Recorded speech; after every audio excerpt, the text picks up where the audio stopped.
Hey guys, welcome back to Medical Coding with Blue. Today is Q&A Tuesday. So if you are brand new to my channel, welcome. I am Blue. I'm a medical coder. I have been a medical coder for over 10 years. I really like sharing the things that I know. So I hope that you'll take a second, hit that subscribe button, hit the like button. And at the end, if this video helps you, I hope that you will share it. Okay, so let's get started. Q&A Tuesday. What is this? This is the show where I take all the questions that were submitted through direct message, through comments, through emails, through Instagram, and I take them and I put them all in an episode, and we get Q&A Tuesday. Okay, so let's get started. All right. The first one is, I have been in the US for 8 years. Do you think it will be difficult for me to even be considered for a coding job, being that English is not my first language? I've never done coding, but I have an idea of what medical records look like. Okay, here's the thing. If English is not your first language, and you guys hear me talk about this all the time, you have to understand what the medical record says. You have to be able to have really good reading comprehension. And this is why I say if English is not your first language, you're going to have a difficult time, because even people who speak English fluently have a difficult time understanding medical terminology and medical documentation to begin with, okay? So this is not to discourage you, but at the same time, this is to let you know what you're up against. You have to have really good reading comprehension. I have had the experience of working with people who were overseas coders who would confuse cardiac lead and lead poisoning. So again, this is where you have to really understand reading comprehension when it comes to being a medical coder. And the second thing is, which would actually be the first thing, you have to be certified. This is not a, hey, I want to be a medical coder, where can I apply? No, you have to get certified. You have to go through the American Health Information Management Association or the American Academy of Professional Coders. So either one of those, and I will include both links down in the description box below. I have many videos on how to get started in medical coding. We'll probably link one in the description box, but you guys can look through my videos as well. I have plenty of videos, and I always try to put like what the topic is about the most in the title. So, this way it's easier for you guys to find. So take the time, look through those, and just know that if English is not your first language, it's not that, you would have a harder time. People who speak English have a hard time getting a job, their first job as a medical coder. But the thing is, you really do have to understand what you are reading. And I will always strongly advocate for that, because to me, it's not about processing paperwork. Medical coding is not processing paperwork. It is comprehending, it is reading, it is looking at the documentation, it is making sure that that provider is getting full credit for everything that they're doing, that that patient has good and complete documentation for them, okay? And then, for the facility, and on and on and on. But it takes the detail, it takes that level of comprehension to really, really fully get the full picture. So that's just my advice on that. Next question, do RHIAs do medical coding? So the RHIA, if you don't know, is the bachelor's degree, and it is offered through the American Health Information Management Association. They're the only ones who administer the RHIA. The RHIA stands for Registered Health Information Administrator. Now, what does an RHIA do? This person is usually on the executive floor. They are the ones that are going to be running the show. They are not typically medical coders. If you are an RHIA and you're a medical coder, it's probably because you have your own practice, or maybe you are just working in a very small environment and you are like the head of that department. That's usually what RHIAs do. That is their function. They are the leaders. They are the ones that are the decision makers. The worker bees are the medical coders themselves with their credentials, okay? You can have one credential, it's fine, but they're usually like whatever credential, whether you get the CCA, CCSP, CCS, or the CPC. And I will link the video of describing each one of these credentials down in the description box below. But if you have one of these are the people who are typically doing the medical coding. If you have an RHIT, or Registered Health Information Technician, this is the associate's degree, also offered with the American Health Information Management Association. This is essentially the worker bee. They are the auditors, and they do things like that. The RHIT is usually like a team lead as well. Coders can be team leads, but usually if they have a degree, that's usually what they're doing. Not always, it just depends. But RHIAs tend to be up on that executive floor, and sometimes they are the neutral party that is the final word if there's a disagreement, but it just depends on the facility that they're in. So if you are studying to be an RHIA, or you are an RHIA and you want to be a medical coder, sometimes, actually like coding, sometimes facilities will allow you just to have your degree, and that's sufficient enough.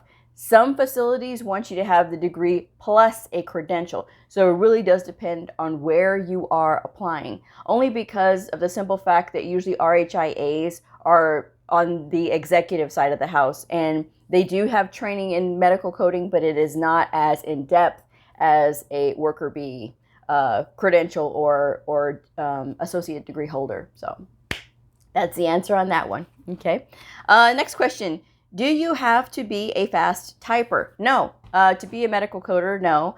We use encoders a lot. So when you are typing in it on the encoder, usually like the first few characters, it will pull up a list, and it will of possible options for whatever you're typing in, and then you can go from there. I do talk about the fact that, you know, you will have to email occasionally. I mean, after a while you will start to pick it up, but it is not a make or break. It's not like how being a secretary before, you have to be, even now, you have to be a really fast typer. It's not like that. What we do is look up codes. So it can be just a few key punches and that code will pull up. So no, you don't have to be a fast typer. You can just be an average typer. That's fine. Next question. Is it better to do online or college? I'm wondering if the support of a teacher would really help. So it's going to depend on you. I always recommend, if you are going to get into medical coding, if you're brand new and you don't even know where to start, to go with one of the associations, the American Health Information Management Association or the American Academy of Professional Coders. These are the two associations that issue the credentials, the medical coding credentials that employers are looking for.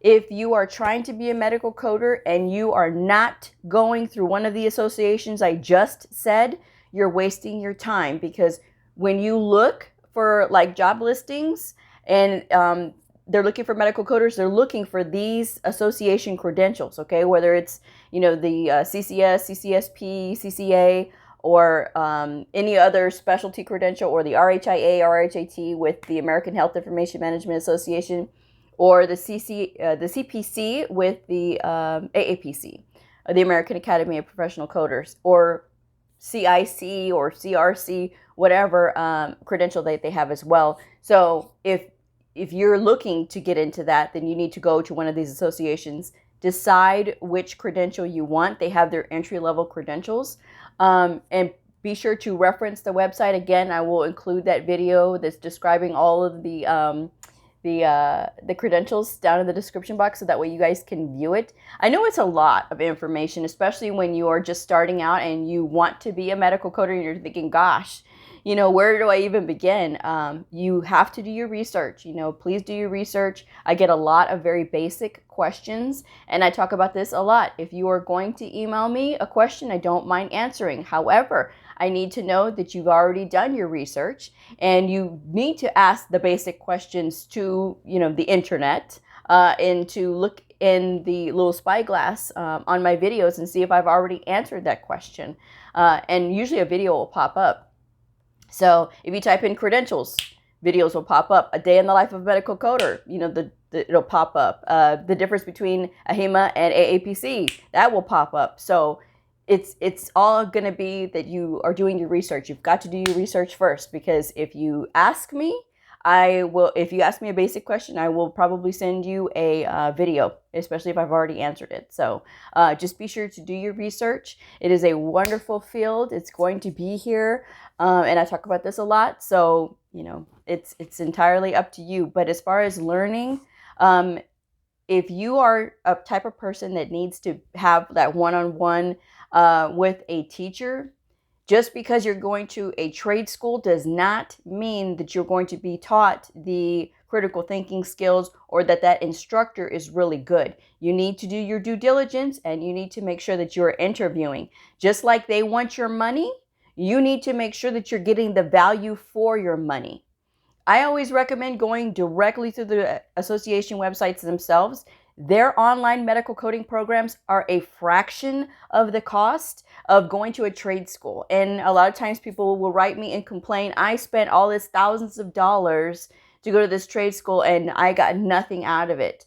This is why you guys need to do your research, okay? Don't be pressured into anything. And if a trade school tells you, well, you know, we only have this special limited time offer only for this amount of time, walk away, because the trade schools have sales all the time. So like I said, go through the association websites. They have their medical coding programs for a fraction of the cost. And that's all I'm going to say on that one. So that's it. What medical dictionary do you recommend? I like Dorland's only because it has lots of really nice, very colorful illustrations, but I've also used Tabor's. Tabor's does have some, but Tabor's is, you know, smaller and more compact.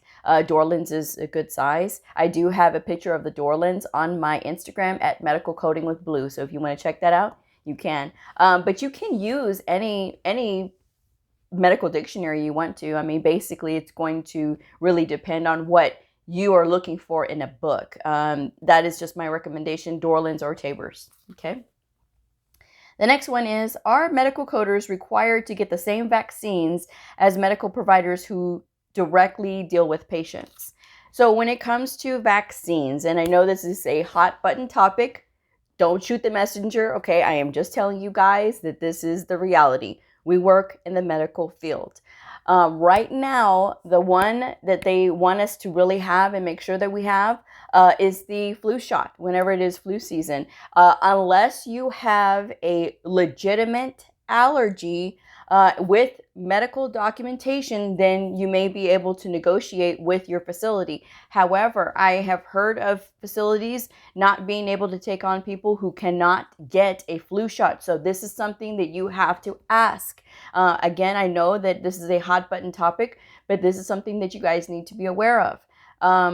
With everything now with COVID, I don't know how that's going to go, but I know for certain that the flu shot does need to be. I know that they do test you to see if you've had the chicken pox. I had a chicken pox titer before. I've had to produce my hepatitis shots. I got the hepatitis series. And I mean, I've had to produce that before. So they need to make sure that your shot records are up to date. If you are anti-vaccine, I don't know what to tell you. This is the medical field. And so, I mean, I'm just saying, I'm being honest with you guys. Again, this is probably something that people don't like, but it is the truth, you know, and this way you're not blindsided, you know, be prepared. Okay. And facilities have rules for a reason, and facilities are different everywhere you go. Some will accept certain things and some will not. And then some have different rules because it's medical coders and they don't have direct patient contact, but at the same time, you are in the facility if you are working on campus. So you are exposed to patients, and every facility has its reasoning. So, I mean, just something to be aware of. But yes, currently, for certain, we need to have our flu shots. For us, it is before it used to be where it was mandatory. And then I think now it may be, I don't know, because they flip-flop, so just depends on your facility. And but again, I think right now it's where we need it. So, you know, that's all I have to say on that one. All right, next question. Are coders allowed to wear scrubs, or do they have to wear only casual clothes? Okay, it depends on the facility that you're at. Some facilities allow the coders to wear scrubs. The facility that I was at before I got here, I was allowed to wear scrubs. But this facility, no, you cannot. The only ones that can wear scrubs are the the medical staff that are actually handling the patients. They are the ones that can, wear scrubs. So when you are in the workplace, you do need to be dressed professionally. Now, I say this all the time, and I really don't care if everybody else is wearing jeans. Everybody in my department wears jeans. They do. The vast majority of them. There is a very small percentage of us that actually wear professional clothes all the time. And I insist on wearing professional clothes all the time. I don't care if everybody else is wearing jeans. I'm the type of person that always wants to elevate my game. Period. And everybody notices this.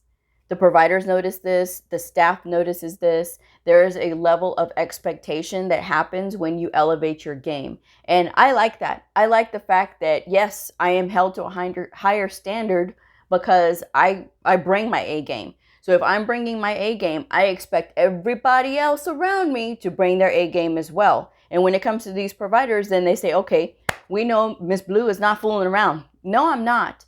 I'm there to defend them. I'm there to make sure that they're getting full credit. I'm there to make sure that I have their back. So am I going to look like the entire package? Heck yes. Am I going to go in there with jeans? Never. I used to way back in the day because I did not know better. I said, oh, everybody else is doing it. No, you don't have to do everything that everybody else is doing. Okay. Elevate your game. Because believe it or not, when you elevate your game, others around you will start to elevate their game as well. When I was working in this tin can, it was a horrible room that I was in. We were housed all together before we moved into this big, beautiful, brand new hospital a few years ago. And we were sardined in there. There was 20 of us, 20 women. 20 women in one room. Okay. So everybody wears jeans and they were wearing t-shirts and, just whatever. Well, one day I decided to put on a dress and start dressing up. And I started doing that. I started one day after another, started elevating my game and started presenting myself better and putting on makeup and making sure that, I looked really put together and, it was elevating my game. Well, of course, all the women in the office were like, why are you getting all dressed up? Do you have a date? Do you have a new man? It's not about having a new man. It's not even about being in a relationship. It is about elevating your game professionally.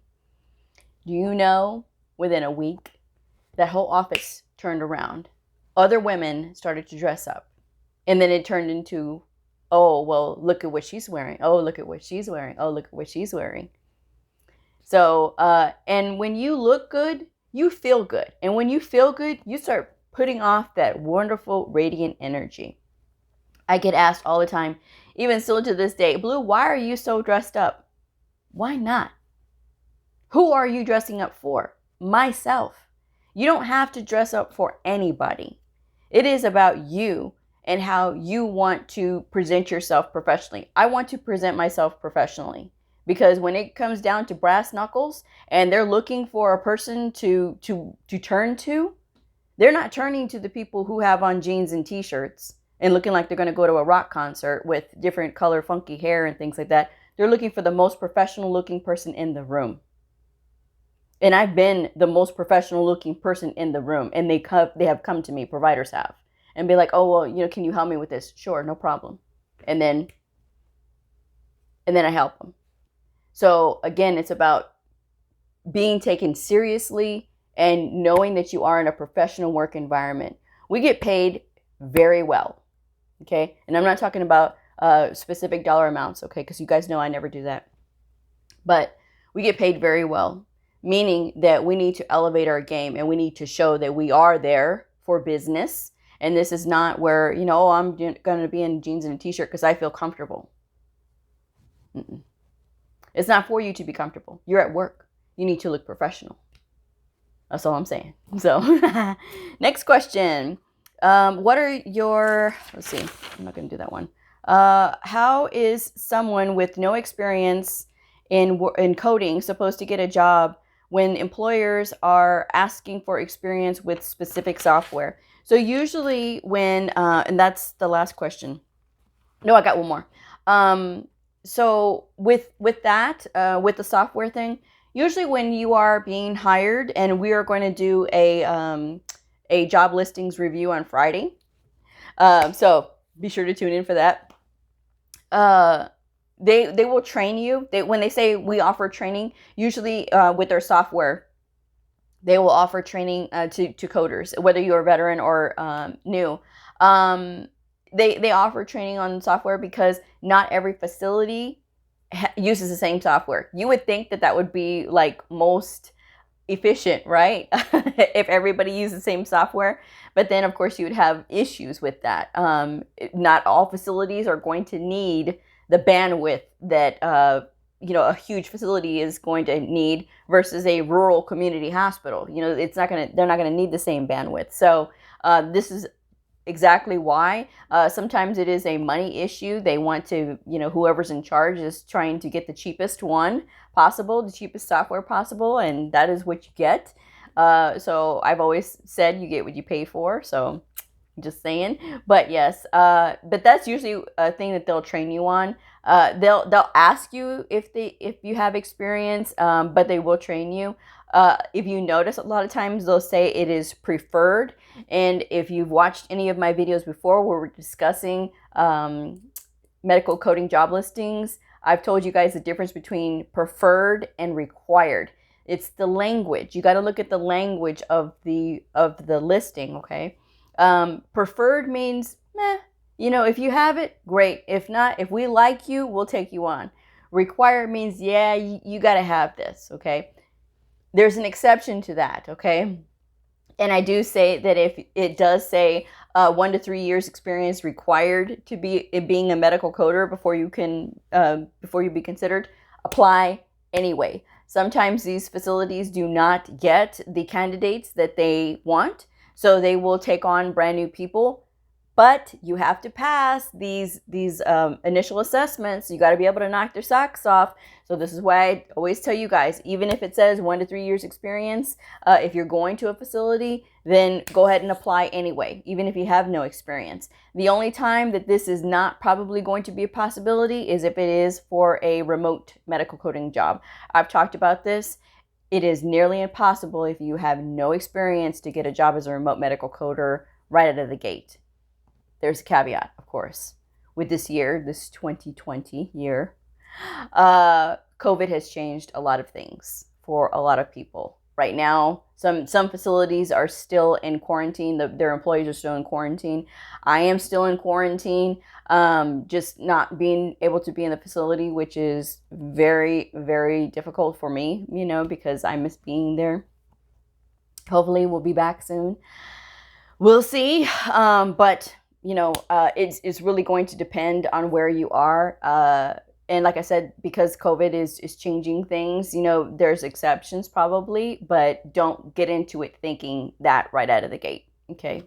I'm just saying, besides, you're going to want to be around other people, especially when you're brand new, because you are going to have questions. The difference between book coding and real world coding is night and day. Okay. I'm just saying. So, and the final question is, I did get asked a question about religious medallions.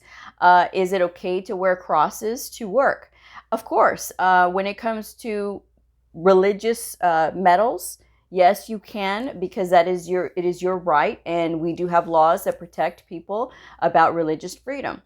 As long as, of course, in the workplace, they always tell you that the two things that don't belong is religion and politics. You never get into those discussions at work. However, if you are wearing a cross or a Star of David or something, or whatever your religious medallion is, there's nothing wrong with it. That is your own personal belief. That's what you believe. Is what you believe. As long as you're not talking about religion or you're not talking about politics, you should be fine. You should be free to wear whatever you like. And I always say within reason, of course. You just want to make sure that everything that you wear is always tasteful. But if that is your religion and you want to wear a cross, wear a cross. If you want to wear some other religious medallion, go ahead. It's entirely up to you. So don't ever let anybody make you feel bad for wearing something that you feel represents your religion. I've seen lots of people with like crosses on their desk. They have other little like Psalms and things like that. I mean, they have lots of different things. They have pictures of Jesus, you know, on their desk. There's a lot of different things. So, I mean, it really all depends. You are free to have your religious things around you. Obviously, the only time that it would be an issue is if you're trying to push your religion on somebody else, which again, politics and religion don't belong in the workplace, you know, so. That's it. That is my episode for today. So I hope you guys have enjoyed it. Hit that thumbs up button. I hope that you'll share this, and I hope that you'll subscribe. So I will see y'all on the next episode. If you are a medical coder, a medical coding student, somebody curious about the fascinating world of medical coding, a provider or a nurse, I invite you to like and subscribe and follow me on my journey in medical coding. I will see y'all next time. Bye.